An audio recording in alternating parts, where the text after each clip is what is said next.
उत्तर प्रदेश के एक छोटे से गांव में अर्जुन नाम का एक लड़का रहता था। उसका परिवार दूध बेचने का काम करता था। सुबह 4 बजे उठकर वह अपने पिताजी के साथ साइकिल पर दूध के कनस्तर लेकर आसपास के गांवों में सप्लाई करता। उसकी मां खेत में काम करती और घर चलाने के लिए सिलाई भी करती थी। अर्जुन का सपना था एक बड़ा सॉफ्टवेयर इंजीनियर बनने का, वैसा जैसा उसने मोबाइल की टूटी स्क्रीन पर देखा था जब किसी ने गांव में एक वीडियो दिखाया था। चमचमाती बिल्डिंग्स, एयर कंडीशन ऑफिस और लैपटॉप पर काम करते लोग हंसते थे, कहते दूध वाले का बेटा कोडर बनेगा, शहर में जाकर नौकरी करेगा, हा हा हा। पर अर्जुन चुप रहता, पर अंदर से उसकी आंखों में आग थी। 10वीं कक्षा के बाद अर्जुन ने अपने पिता से कहा, बाबा मैं लखनऊ जाकर पढ़ाई करना चाहता हूं, कंप्यूटर साइंस में कुछ बड़ा करना है। पिता ने उसकी पीठ थपथपाई, बेटा हमारे पास पैसे नहीं हैं, पर तेरे इरादे बड़े हैं। हम दूध बेच लेंगे, खेत गिरवी रख देंगे, तू बस हार मत मानना। अर्जुन 5,000 रुपये लेकर लखनऊ आया। एक छोटे से कमरे में 3 और लड़कों के साथ रहता था। खाना कई बार सिर्फ नमक रोटी होता, लेकिन उसके सपने हर दिन और चमकते जाते। लखनऊ में कॉलेज तो मिल गया, लेकिन फीस, किताबें, इंटरनेट, लैपटॉप सब एक पहाड़ की तरह सामने थे। अर्जुन ने दिन में कॉलेज किया और रात में कॉल सेंटर में काम शुरू किया। खाली समय में वह इंटरनेट कैफे जाकर फ्री कोडिंग ट्यूटोरियल्स देखता, पुराने कीबोर्ड पर कोडिंग की प्रैक्टिस करता। परेशानी ने कई बार उसे तोड़ने की कोशिश की। दोस्त इंजीनियरिंग छोड़कर वापस लौट गए, मां बीमार पड़ी, कॉलेज से ड्रॉप आउट का खतरा मंडराया, लेकिन अर्जुन ने हार नहीं मानी। एक दिन एक सीनियर ने अर्जुन को एक हैकाथॉन के बारे में बताया।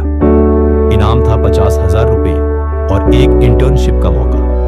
अर्जुन के पास लैपटॉप नहीं था। उसने एक दोस्त का 6 साल पुराना लैपटॉप उधार लिया और 3 दिन भूखे रहकर एक मोबाइल ऐप बना डाली, किसान कनेक्ट, जो किसानों को मंडी के रेट्स और मौसम की जानकारी देता।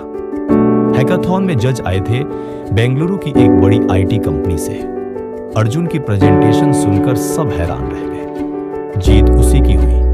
इसी जीत के बाद अर्जुन को बेंगलुरु में इंटर्नशिप का मौका मिला। अब वो उस ऑफिस में बैठा था जहां वो कभी केवल ख्वाब देखा करता था।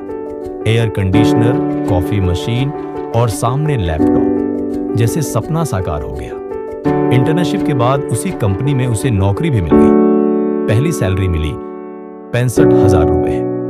उसने सबसे पहले अपने पिता को एक नई साइकिल और मां को सिलाई मशीन भेजी। 1 साल बाद अर्जुन ने सोचा, मैं कुछ ऐसा बनाऊं जो गांव के लाखों बच्चों की मदद करे। उसने नौकरी छोड़ दी और खुद की एक स्टार्टअप शुरू की, कोड गांव, जो ग्रामीण बच्चों को मुफ्त में कोडिंग सिखाती थी, हिंदी में। पैसे खत्म हो गए, मदद करने वाले लोग पीछे हट गए। कई रातें भूखे पेट कटी। मीडिया और समाज ने फिर ताने मारे, दूध वाले का बेटा अब सीईओ बन गया है, कितने दिन चलेगा ये नाटक। पर अर्जुन ने हार नहीं मानी। सोशल मीडिया के जरिए लोगों तक अपनी बात पहुंचाई।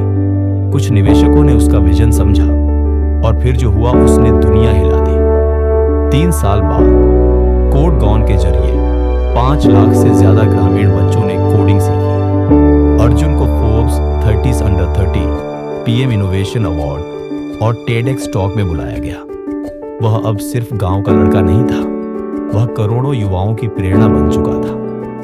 जब वह एक इंटरव्यू में पहुंचा, एंकर ने पूछा, इतनी मुश्किलें, इतना संघर्ष, कभी हार मानने का मन नहीं हुआ? अर्जुन मुस्कुराया और कहा, मैं दूध बेचने वाले का बेटा हूं, संघर्ष मेरी नसों में है, हार मेरे शब्दकोश में नहीं।